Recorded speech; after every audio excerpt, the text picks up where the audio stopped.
Hello, good morning, everybody, and welcome back to the Small Business Saturday webinar program.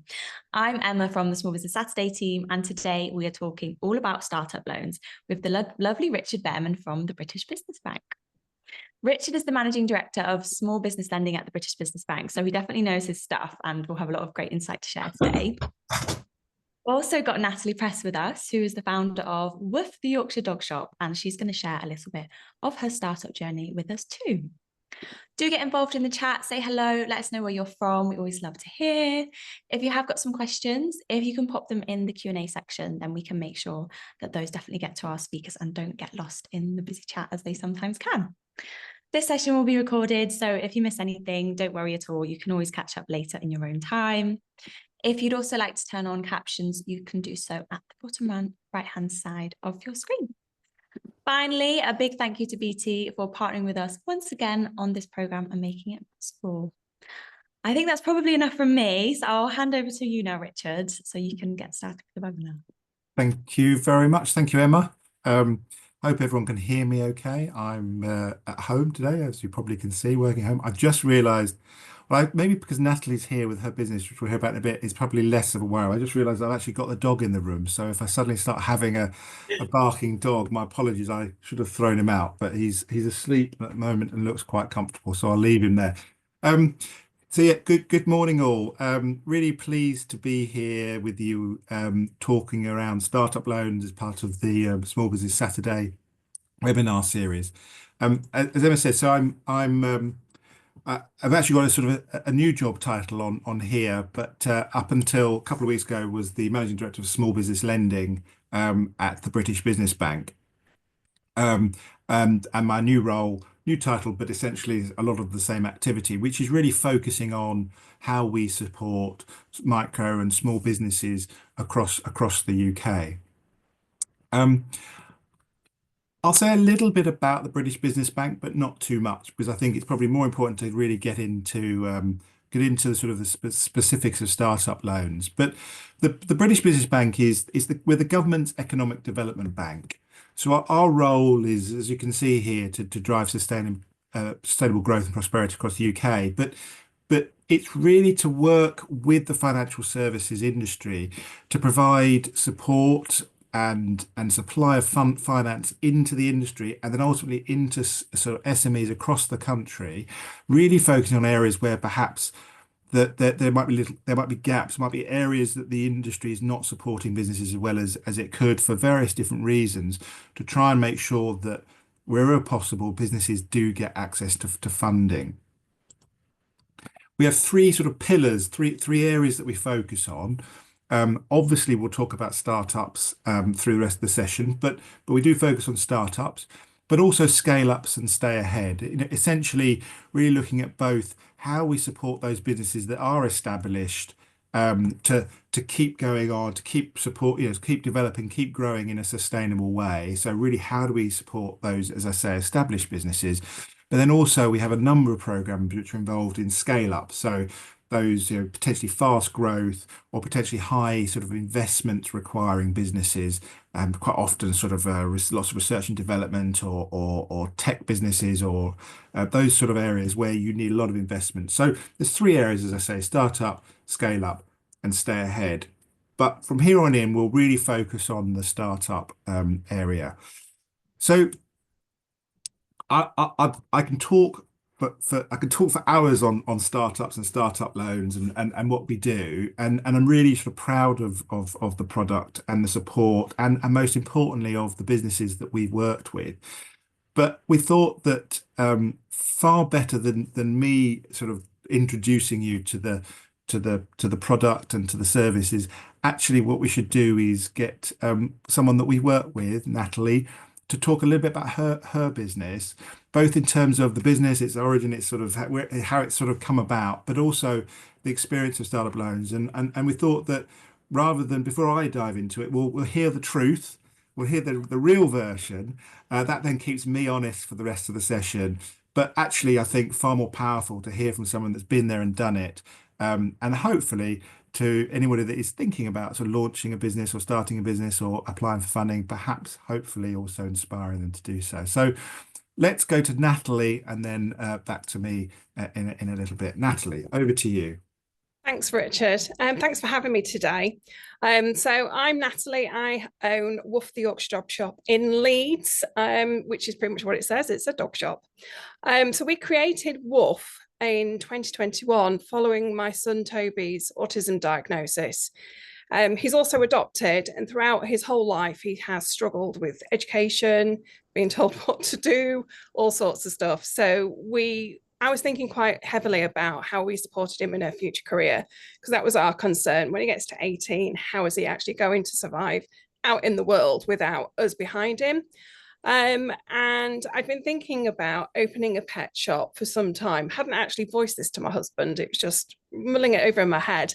And not long after having his diagnosis, I was driving down our local high street and saw a shop available for rent. And I went home and I said, we're going to open a pet shop. And my husband said, are you sure we're not opening a jazz bar? I went, no, opening a pet shop. So we went and viewed the property the next morning and made the decision. And it was as quick as that, which is probably ridiculous. But anyway, that's where we got to. And when we sort of had made that final decision to take on the property, that obviously then kick-started talking to our accountants who helped us set up a limited company. And we started talking to them about where to go for startup loans. And they kind of pointed us in a couple of directions, but we came up with talking to Virgin, which is one of the partners that the British Business Bank works with. And we found the whole process to be quite straightforward. We went for the full 25k, mostly because it's a brand new area to us. We'd made the decision very quickly. We needed some contingencies. So, looking at the rates and the process and all that sort of stuff, it just started ticking boxes for us. In terms of the application process with Virgin, we found it quite straightforward. In my previous sort of corporate life, and I also have another business, I'm used to doing business plans. I'm used to, putting market research together, all that kind of thing. So it was quite easy for me to sort of pull that together and deliver on what Virgin actually needed for that element. But there also is an awful lot more support there if you need it. So if you've never written a business plan before, or you've never conducted any market research to check through the validity of what you actually want to achieve, there's people there to support you, and everybody's really, really in your corner, which when you're trying to sort of put together the bones of a new business, that's really helpful. And I think it took roughly about 3 months from making the first application to the money landing in my account. So we had to be quite careful on the first few purchases that we made, obviously. But it was fairly straightforward, and we were chomping at the bit as well. So that actually helped us slow down a bit and not go rushing at 100 miles an hour like we wanted to. So we turned 3 this December, so just in a few days' time, and it has been an absolute roller coaster, I'm not going to lie, but we're still here and we're still optimistic about the future. So Richard asked me to think about some of the challenges that we've faced being a startup. So it was like, which ones do we talk about? I think the first thing was, for me, having a bricks and mortar business, we were quite naive about the amount of costs that we were going to have to manage. And when I say costs, I don't mean things just, like paying the accountants or paying rent. I mean things like having to pay to play music in the shop, having to pay to get your waste taken away, having to pay to have your fire extinguishers serviced on an annual basis. That there might be small costs, but there are a lot of them and they build up. So having that loan helped us sort of deal with all those kind of things. Secondly, and I think this is true of any business, you need to be so resilient. You're going to have highs, you're going to have lows. There's been days when, we've sat here and I thought, God, are we actually going to make our numbers by the end of the day or the end of the week? And then others where it's just been like, oh gosh, this could be like this all the time, be brilliant. So you have to take all the low points with the high points and just stay resilient and just keep moving forward, keep that end goal in sight and just keep motivated and focused. I've also found flexibility is absolutely critical for the business. When we opened the doors, we were supporting dogs and cats locally with a view to actually taking on small animals, it's like birds, etc. as well. Within 6 months, we realised that people didn't shop for cats the way that they shopped for dogs. And I had shelf space that was taking up quite a bit of room with product that wasn't moving. So we made a decision to get rid of cats and just focus solely on dogs, which may have been a hasty move. Some people may have thought, but it's actually been the best thing for us to actually niche down. And that really came as a result of the next point that I'm going to make is that every single day we made it a habit to conduct research with our customers. And I don't mean sitting down formally with them and asking them lots of questions. It's getting to know our customers, getting to know about their lives, about their animals, how they work, how they live the life, what's going on for them, what problems they then get, and then offering solutions. And that also means that I would often, when I'm looking at products and researching what I need to bring in, I'll be buying things with customers in mind so that when they next come in, I say, actually, I've got this really new product. It's perfect for what you need for your dog. And our customers absolutely love that. It's something really simple, but it makes them feel valued. Similarly, we've got a new range of food coming out with our brand on. And I've pitched it to some of our customers who are our ideal target market for this. But also we've got customers who've got experience of marketing, of branding, etc. And I've just picked their brains and say, can you help me with this? This is what we want to launch. Can you help me figure out what design works best? And that's actually, again, helped us with loyalty from our customers, but it's also triggered off a complete brand refresh for us. So it's quite an interesting way of actually getting to know your customers, but from a strategic point of view. So it has been a challenge because not everybody wants to have a 20-minute chat when they come in to pick up some dog food, but others, I can't get rid of them. They'll be here for hours if I've carried on talking. Something else I've learned very swiftly is not to take things personally. Customers forget when they walk into your business, whether it be bricks and mortar or even online, whatever service you're providing, they forget that there's a person behind that, a person that's been up till midnight and, woken up again at 4 o'clock in the morning to come down to sweep the floors, to make sure everything is on the shelves, that everything's priced correctly, all those kind of things, that you're making all the decisions. And they'll come in and they'll just very flippantly say, oh, I like that colour and leaf, but it's not in the colour that I want. Or, oh, I don't think much to that. Oh, how my favorite one is how much? So they just don't think. And you have to be really sort of like, quite tough skinned to sort of deal with that. But everybody comes across it. So you soon get used to it, believe me. And then I think the final thing I really wanted to touch on was something that really doesn't get discussed an awful lot, which is about putting yourself first and self-care. So last Christmas, I was not only running Wolf, but I was also still working in my makeup business. That is now going to be wound down next year. But I literally put myself to the point of burnout. If I hadn't have got a very nasty bout of shingles, which made me stop in my tracks, I would have literally collapsed over Christmas because I was just trying to do too much. So that made me take a step back, ask for help, get help for my son, get help around the house, all those different things, but also get people involved in sort of get more support from suppliers, that sort of stuff, which has made things a lot more manageable. I've also sort of made sure that I work very differently. So gone are the days of me answering social media outside of sort of normal office hours. I don't respond to things until I get back into the shop. And just generally, if I've got a spare hour in the morning before I open up to have a cup of coffee, then I find I do that without any guilt. Same as if I'm sat here and I've not got any customers in and I want to watch something on Netflix, I will do. And I don't feel guilty about it because there are times like this coming weekend where I'm going to be flat out, for 2 weeks in a row without a break. So you've got to take care of yourselves. Otherwise, your business is the one thing that's going to fail. I think that's absolutely imperative. It's so easy to get just swept up in everything that you're doing because you're so passionate about it. And you have to really take that step back and say, no, I need to put some boundaries in here, definitely.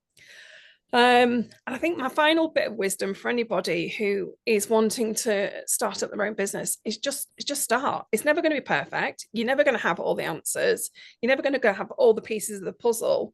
Look at us. We had a building before we even had a solid business plan. You've just got to start, and that's it. I think that's all I can really share today. Thank you. Thank you. I know that you're sort of probably about half past going to have to drop off, because running a business means you need to sort of deal with your customers and your suppliers and so on and so forth. So it's great to spend some time with us. I don't know if there's any particular questions with Natalie before we move on, or whether we should move on straight away. Do you know what? There was one question, but Natalie, you answered it beautifully. The question was, what was your advice? And I think you said, just go for it, just start, take that leap. Great. I totally believe in that. I just think it's really easy to sit down and think, oh, I've got to have this business plan that is 100%, and I've got to have the financial plan behind it, and I've got to have this, and I've got to have that, and I've got to have the other. And you just, before you know it, years gone past and you've done nothing. So I'm just like, if you're passionate enough about making it work, you'll find a way. Yeah. What's the saying? Done is better than perfect. I think that's the saying. Fabulous. If anybody has got any other questions, pop them in the Q&A box. As Richard said, Natalie will have to hop off soon, but I'm sure that she'd be happy if you reached out to her with anything direct. Sure. Thank you. So hopefully that sort of inspired anyone, or sort of, as they say, sort of great sort of words of wisdom and counsel there. But to really put into context sort of what we try to do at Startup Loans, and the sort of help and support that we try and provide. So I will probably not as interesting as listening to Natalie talking about a business, but we'll try and bring to life Startup Loans, explain it a little bit more detail, and a few sort of comments around the process for anyone that's thinking about it.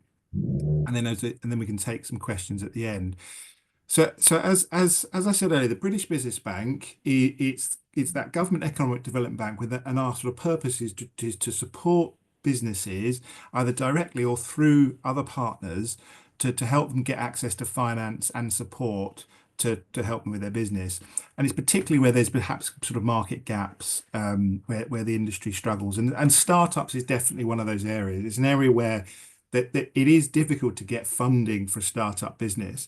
And so as a result, so many businesses will either use their friends and family, they'll kind of use their own money, or they'll kind of struggle along and sort of build it up over time just from whatever revenue that they can generate.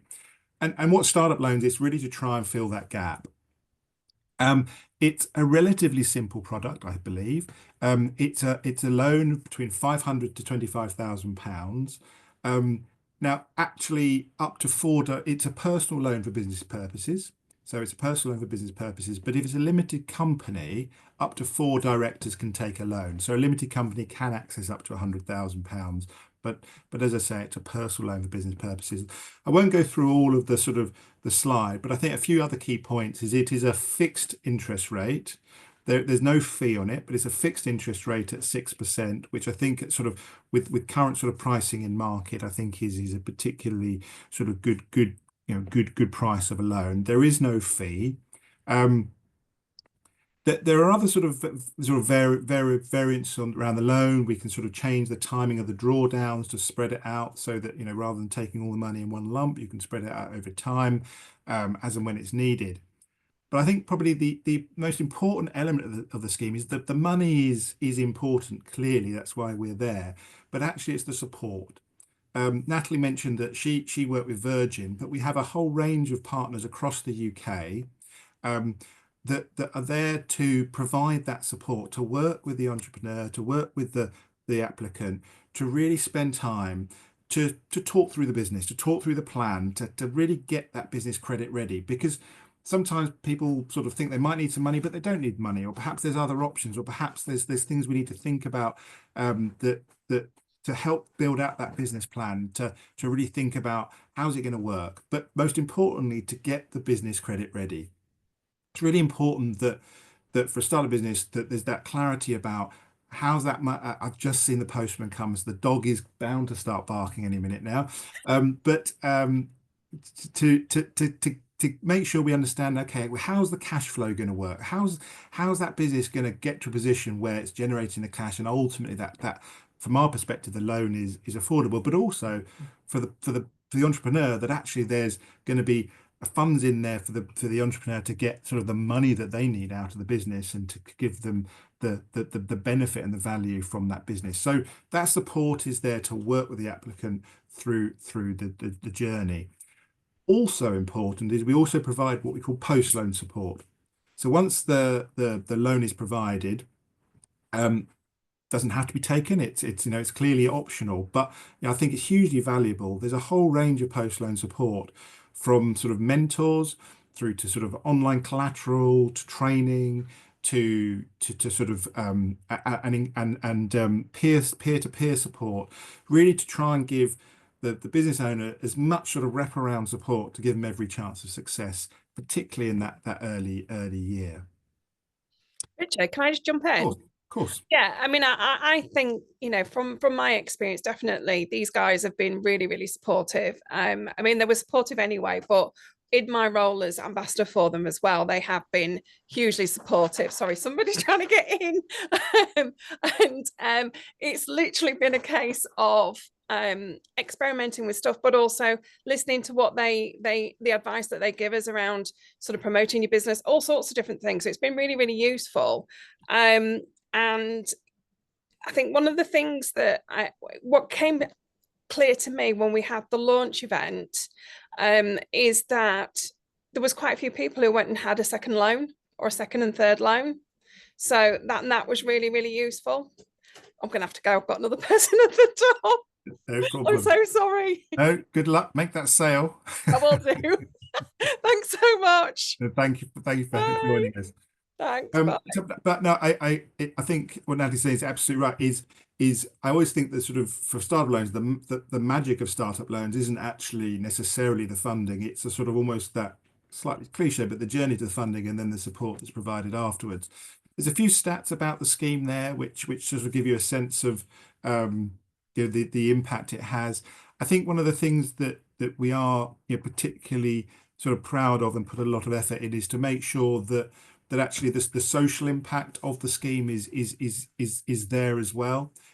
So I think, for example, 40% of the loans go to female founders, whereas about 20% of actual businesses are founded by female entrepreneurs. So we think we have that sort of real sense of, not only is about just getting loans out, it's making sure that we are supporting those potentially that are furthest from finance and that perhaps find it most difficult to access funds to start their business. And one of the ways we do that, it is through that network of partners across the UK. So in each region and nation, we've got specialist partners that provide that business advice.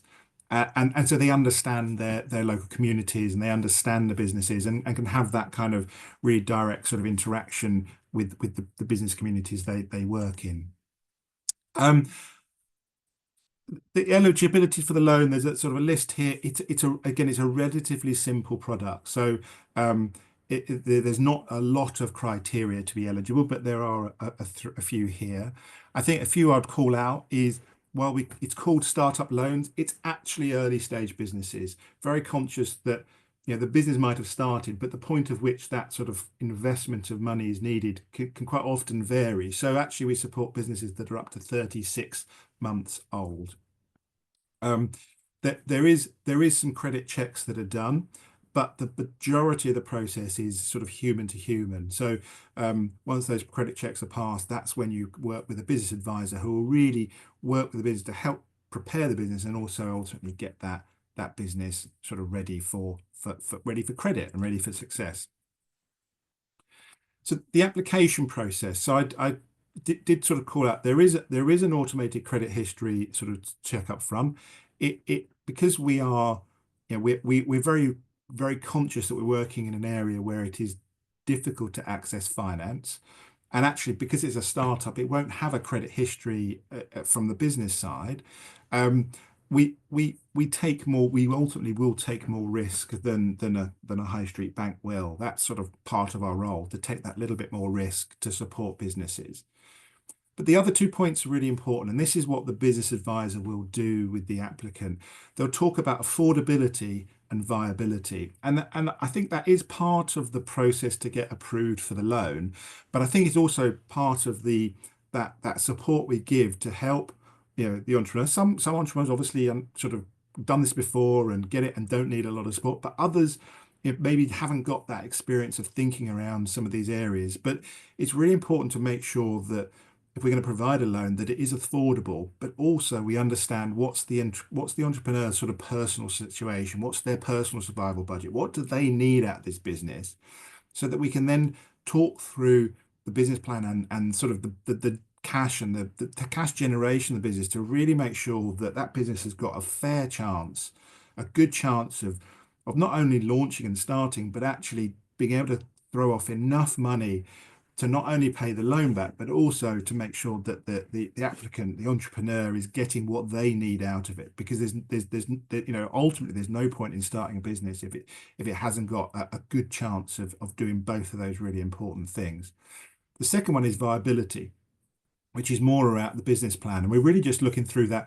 Okay, is the business viable? Is there enough there that makes sense? Does it make sense? And I really think that process is important. And some of the best businesses I think we've been involved with it. Actually, when you talk to the entrepreneur, they've actually been around the loop with us a few times, where they spent time with the business advisor, talked through the business, and comes to the conclusion, not because we've declined it, we haven't got to that point, but they come to the conclusion that actually this business isn't going to quite work. Something's not quite right. And so they kind of step out of the process and then come back in when they've refined it again, or when they thought it through, or they've evolved that business. And I think that's a really valuable part of the process. Again, I won't read through all of this, but again, there's a few things here about sort of how the application is prepared. So we will work through that business plan and the cash flow with the entrepreneur, and they'll provide that pre-loan support. We'll talk through that personal survival budget to make sure we understand and that actually you understand what you need from the business.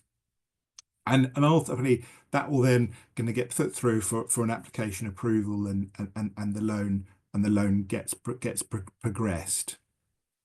Throughout this journey, the last point on this slide is learn with startup loans.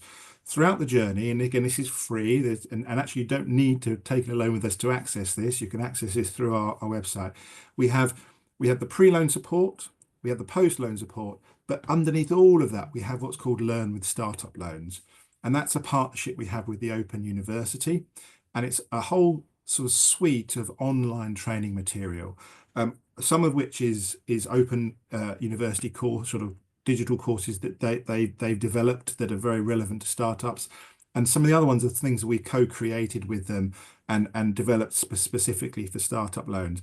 But you've got sort of 2-hour modules all the way up to 16-hour modules where people can really just explore the areas that they want to sort of develop, be it from sort of marketing, digital activity, all the way through to there's even sort of training on personal resilience and things around how transition to net zero. So a big range of support, again, to try and give the entrepreneur as much support as possible to give them every chance of success.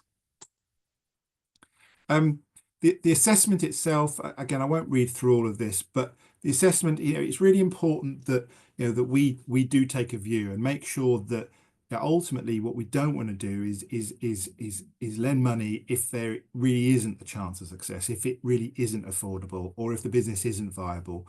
So we have an approval process that will review that and look at the business and work with the business advisor to understand with the business advisor exactly what's going on with the business, and ultimately to approve, or unfortunately on occasions to decline the business application. I think as you can see there is that ability for the business advisor on behalf of the applicant to resubmit if there's more information, or if perhaps the approver sort of said, well, it don't quite understand this element of it, or not too sure it's affordable.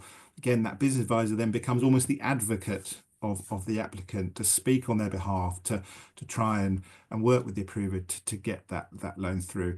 But I think it's important to say we will reject applications, but ultimately that's because it's really the right thing to do, because we don't believe that business is affordable, and it would be wrong to sort of draw someone into debt if actually we didn't think it was ultimately to be affordable.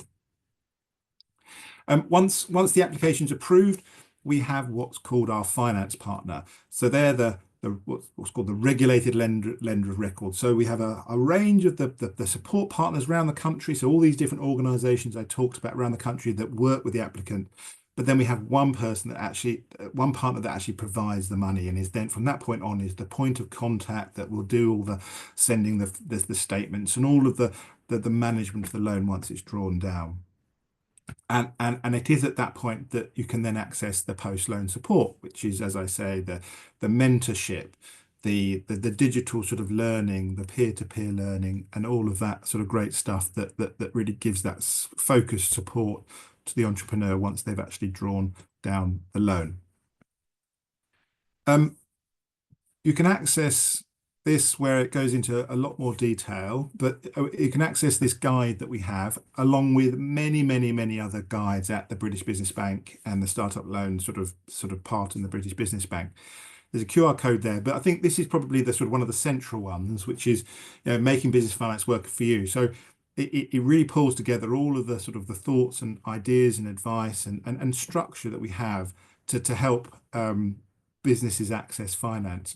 But if you go to our website, as I say, there's a sort of a load of support around finance, how to access finance, different thoughts. And then if you go into that Learn with Startup Loans area, again, you can really get good quality training on, as I say, a whole host of different topics and areas, specifically around sort of running, starting and growing a small business. The thing around startup loans is, as I say, it's a relatively simple product. It's up to £25,000, can be taken up to 5 years, and you can take the chunks of money over. You don't have to take it all at once. You can take a little bit, make sure the business is working before you take a bit more. But the thing about startup loans, which I think is always just the sort of the what makes me sort of proud to be involved with it, and also sort of excited for its future, is hearing from people like Natalie.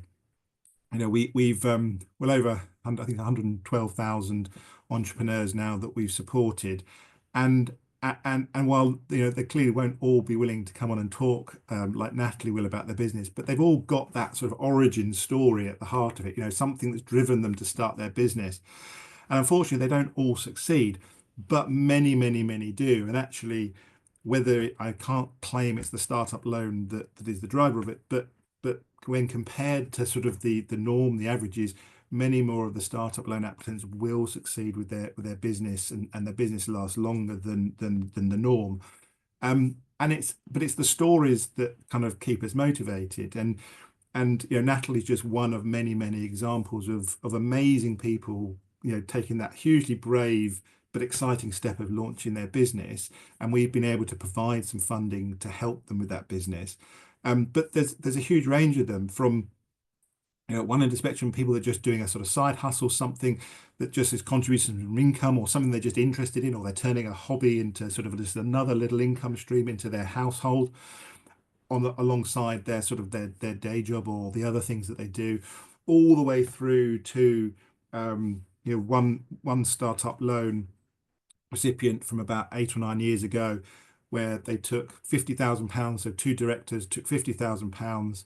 And again, I wouldn't say it's just because of startup loans, but their business is now valued at over £1 billion. So startup loans is supporting businesses from, as I say, from the starting up relatively small and actually always going to stay small as that sort of side hustle type setup, all the way through to businesses that have got huge ambitions and grow and like to grow like that particular example. So I'll draw it to a conclusion because I think probably the questions are more important. But as I say, if there is any interest, if you go to the British Business Bank's website or search up startup loans, startuploans.co.uk, there's a huge amount of collateral material there. But the most important thing is, if you're interested, register through the system, register the application. There is a credit check, but once you're through that credit check, you're then with someone that will talk you through the journey, talk about the application, and spend time with you to really get it right. So hopefully that was helpful. As I say, very happy to take questions. Back to you. Fabulous. Oh, thank you so much, Richard. That was great. And I must say that a lot of the questions that were coming in, you answered them naturally just throughout your presentation. So I think you definitely covered all the core bits that people are interested in. There are some questions still to answer, so I will dive straight into those. The first question is, can a startup loan be used for any type of business, such as a real estate business? So startup loans it is very, very sort of sector agnostic. There are a few areas where we have some restrictions, but generally it's for any sector. Real estate is one where there are a few conditions. So it sort of depends on the type of real estate. So if it's pure investment property, then that's not what we're there for. So we are there for sort of more trading businesses. But if there's a sort of a property element alongside a sort of more trading business, then it can be used. I think probably the worth doing is reaching out to us. We have a customer services team that will talk people through the specifics. So real estate is one of the areas where there is a little bit of vagary. But I would suggest calling into our customer services team and they can talk through the specifics once they understand exactly the nature of the business. But generally, the vast majority of sectors we support. Fab. Rebecca, I can see that you've got your hand up. If you've got a question, feel free to turn your mic on and ask it now. Oh, I think you've just popped it in the chat as well. I'll ask it for you, but please do interrupt me if you'd like to add anything on. Is there any support for disabled business owners in the initial stages, specifically people with dyslexic and ADHD? So there isn't specific support for dyslexia, but the process is designed to be as supportive as possible for all applicants. So we do have so from a hard of hearing, we have sort of support, and we have sort of braille and material and collateral. So wherever we can put support in place, we do. We don't have specific dyslexia support, but through the contact center and the business advisors, I think the fact that a lot of the process is person to person, it means we can then bespoke the support that we give to the individual. I'm not sort of, I know lots of financial service organizations follow a much more digital route. That absolutely has its purpose. But what we find is our social impact is quite driven by the fact that it's a person-to-person kind of arrangement. And so there's an individual that will talk through and then set up the support that's appropriate for the individual, so it becomes much more bespoke. Thank you very much. Are all of your loans a personal guarantee, or are there any available that aren't? So we don't take a personal guarantee. So you would only take a personal guarantee if you were lending to a limited company. But essentially what we're doing is we are lending to the individual. So essentially they are still personally liable. So it is a personal loan for business purposes.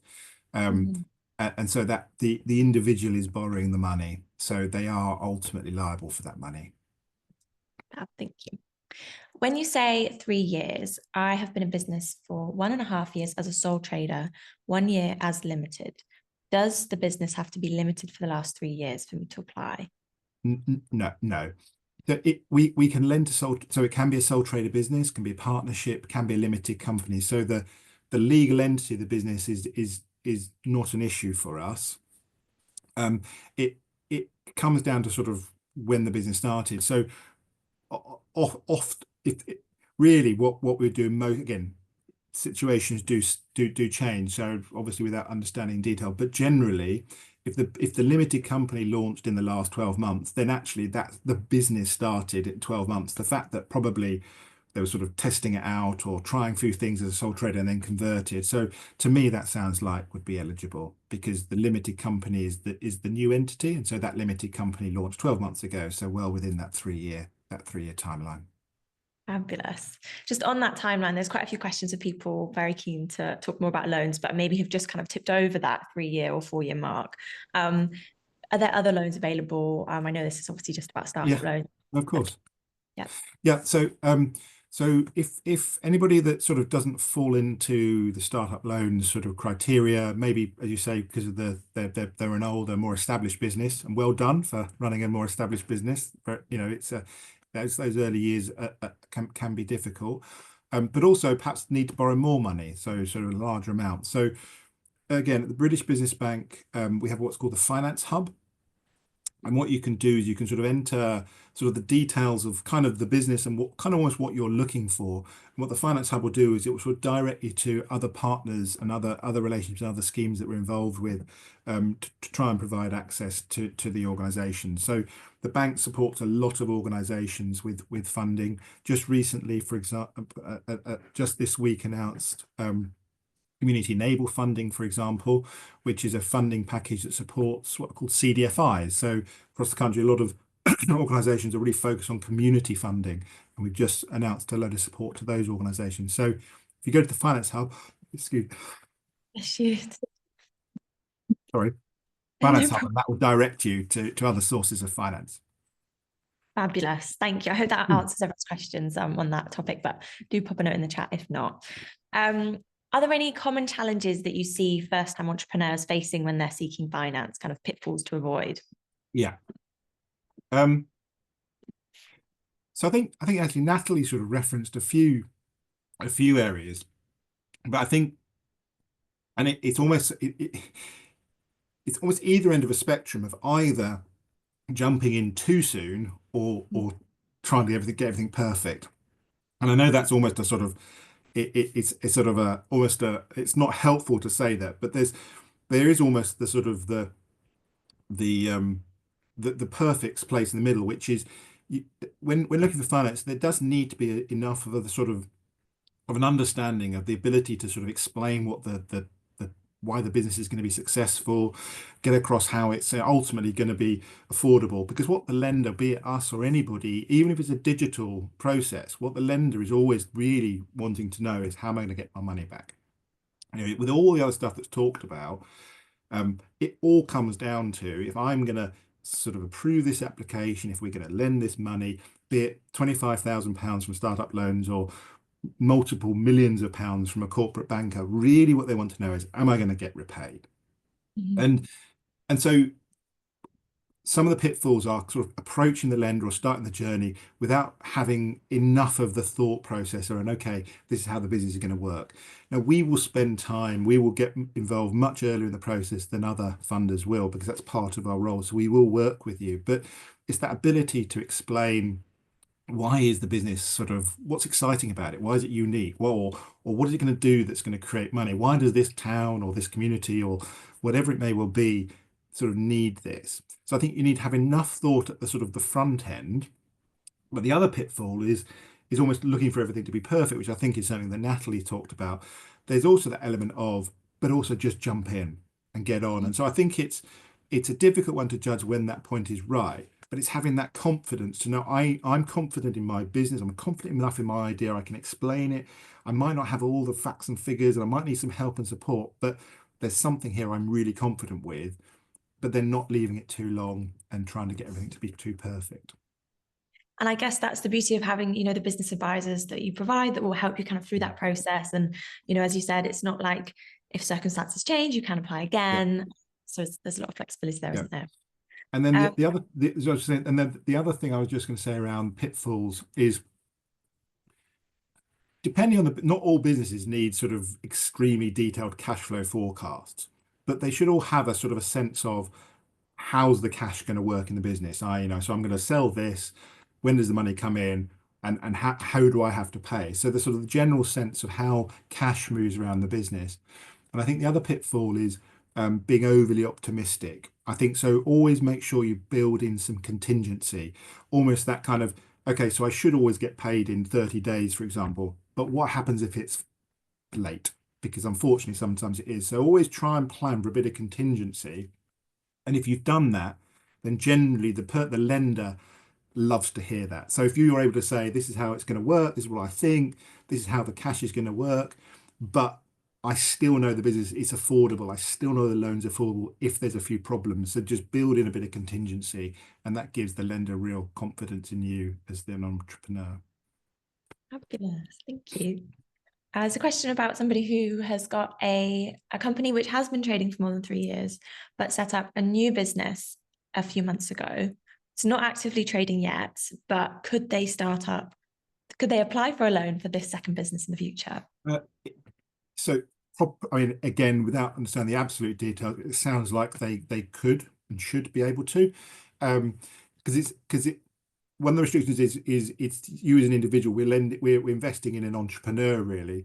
So just because you've had another business doesn't, if you're starting a new business, it is a new business in itself. So if it's a new business with a new idea or a new direction, then it's a startup. So it sounds like that's perfectly acceptable. Fabulous. As long as you didn't have a startup loan for the other business, we can't lend the same person sort of 2 or 3 startups. It is unfortunate at the moment, sort of we can back an individual sort of for a startup rather than multiple startups.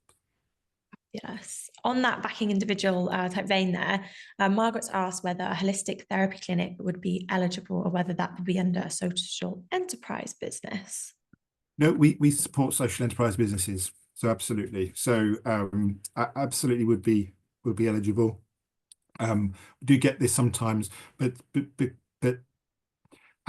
ultimately it comes down to the same sort of it is the same sort of process. There's always a lot of conversation about social enterprises, but there's obviously a sort of official definition of what a social enterprise is, but I find that more often than not, a large majority of startup loan applicants, they have some sort of social impact behind the business as well. But if it is a formal social enterprise, it still comes down to sort of the amount of money that's needed, what the purpose for is, and then those 2 key questions: is it viable? Is it affordable? So absolutely. Fabulous. So bring it back to basics, kind of bring back to those 2 kind of points. If you've answered that, then you're probably okay. And also, I guess, just try to speak to your customer advisors, speak to the business advisors, and see what they can say. Fabulous. If anyone's got any last questions, please do pop them in the Q&A or the chat, and we will answer those.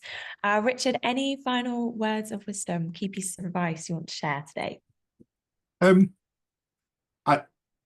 really think it's sort of Natalie's advice is always be far stronger than me. I always feel I'm a slightly sort of frustrated entrepreneur, never had the courage to do it myself. So, but I think that from working with sort of startups and early stage entrepreneurs, I think there's a few things.